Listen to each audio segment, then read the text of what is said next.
Dear Jennifer, Drew, can you believe it? We are getting married today. I cannot believe that this day has finally come. I'm the luckiest girl to get to be your bride. You've completely changed my life and my heart over the past 6 years. Today marks our new opportunity to begin learning, growing, and impacting each other more than ever before. You've heard it all from me over the past 6 years, but what I don't tell you enough is just how deserving of respect and love you are. Thank you for loving me more deeply and selflessly than anyone I've ever known. I love you, and I will, until the end, I'll cherish and respect you every day. I pray that today you feel pure joy and pride as I walk down the aisle to become fully yours. I cannot wait to spend every day of the rest of my life by your side, Drew. Charles Bigger. And I will always be here to hold your hand and guide us through anything that may come our way. Let's enjoy this day together. Love, Drew.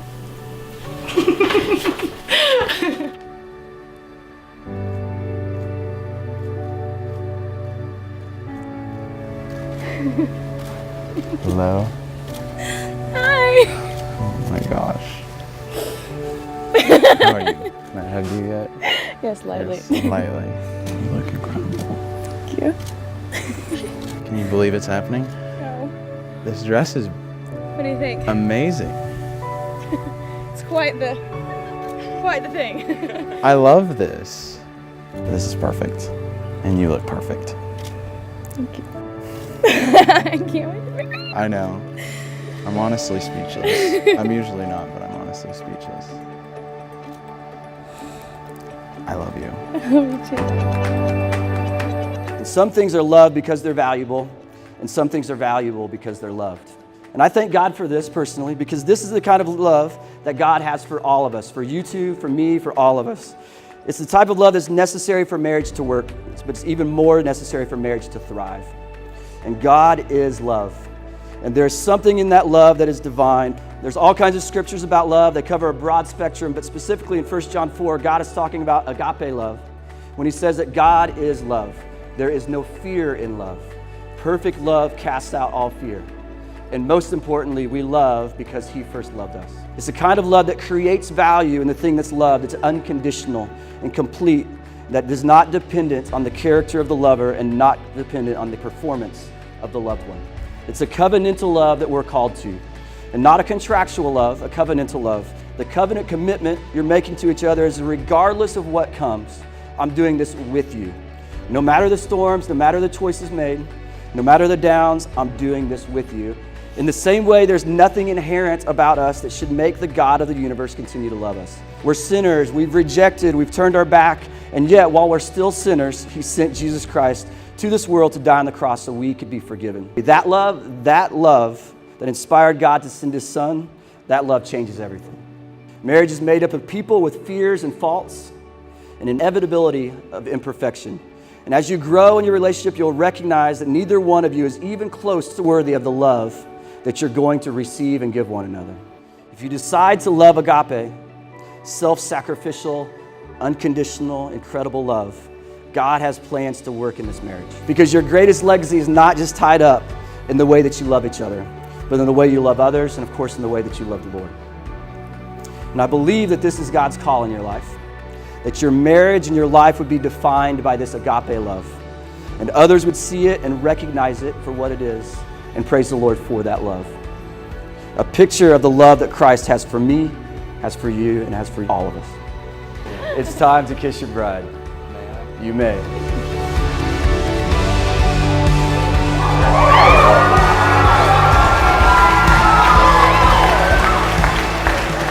Ladies and gentlemen, it is my absolute honor to present to you for the first time Mr. and Mrs. Drew Bigger.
Julie and I are so happy that you all are here. We are so honored that you could spend this night with us. This is an event that's a year and a half in the planning, 6 years in the making. Jen and Drew, it is such an honor and a privilege to be a part of your love story. I'm so lucky to have gained just the best friendship. Gosh, I could go on for hours. I have learned so much from both of you. I want to be the first ones to toast to Drew and Jennifer a long and happy, abundant marriage for the two of you. Now all that I want is